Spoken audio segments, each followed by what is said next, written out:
October has always been the season of open roads and quiet reflection, where the air turns sharp, the leaves burn orange and red, and long drives feel almost poetic.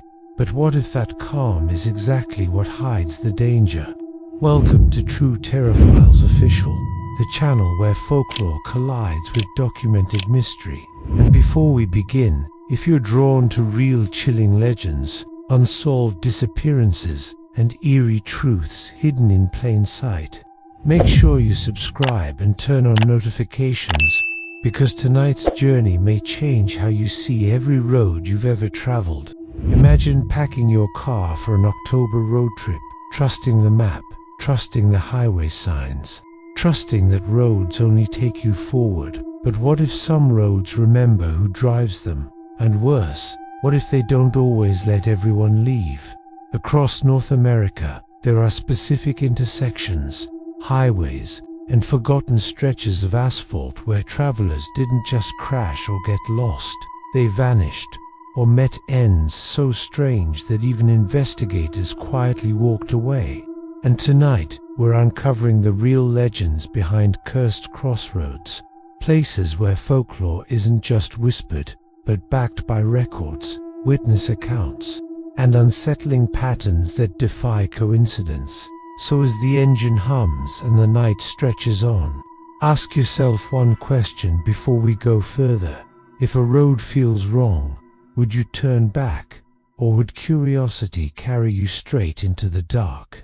Few highways carry a reputation as heavy as Route 666, once officially marked, and quietly renamed after decades of fatal incidents, unexplained disappearances, and a level of fear that went far beyond superstition, earning it the nickname the Devil's Highway, not because of rumor alone, but because drivers repeatedly reported the same disturbing encounters: phantom hitchhikers appearing out of nowhere, pale figures flagging cars down only to vanish mid-conversation, and passengers who were later remembered by no one except the driver who swore they had been real.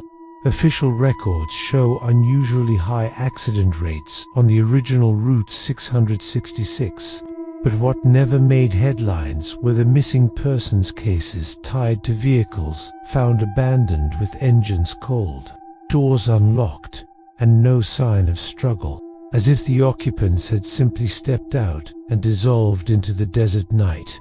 And even after the highway's renaming, locals insisted the road had done. T changed only. Its label had because some stretches still produce reports of radios cutting out, engines failing at the same mile markers, and the crushing sensation that someone unseen is sitting silently in the back seat, watching, waiting, until the driver either escapes or doesn't.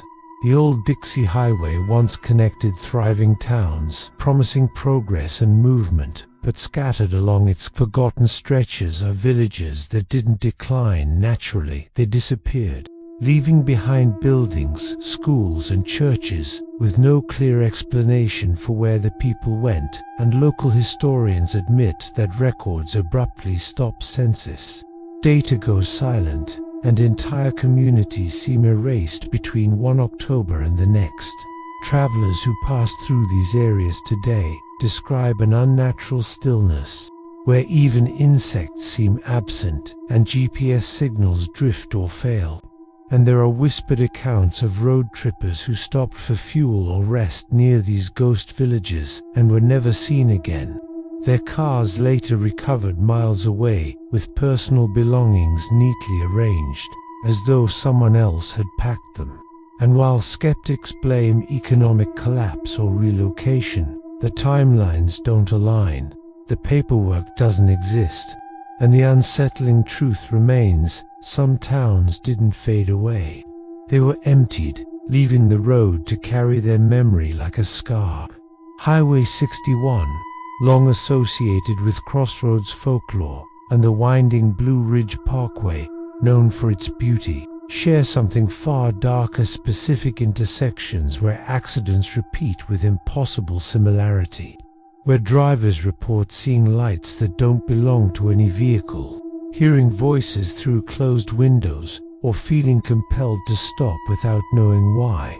Law enforcement logs quietly acknowledge clusters of fatal incidents that defy road conditions, weather, or driver history, and witnesses consistently describe the same sensations: a sudden pressure in the chest, a sense of being watched, and an overwhelming urge to turn back that often comes seconds too late. And even experienced travelers say these crossroads feel different. Not dangerous in the traditional sense, but wrong, as if the road itself resists being used, reminding us that some intersections aren't just where paths cross, but where something waits. When we step back and connect the patterns from phantom hitchhikers to erased towns and repeating tragedies, at the same intersections, chilling possibility emerges that these aren't isolated legends, but locations shaped by memory, trauma, or forces we don't yet understand. And as October nights grow longer and more travelers take to the highways chasing beauty, nostalgia, or escape, the real danger may not be what we imagine, but what we ignore. So before you plan your next road trip, ask yourself, what if you've already driven through a cursed crossroads without realizing it? And what if the reason nothing happened is because it wasn't your turn yet? Some roads don't just lead somewhere, they remember everyone who's passed through them. And tonight, as you shut off the engine and the silence settles in, remember this: the road is always watching.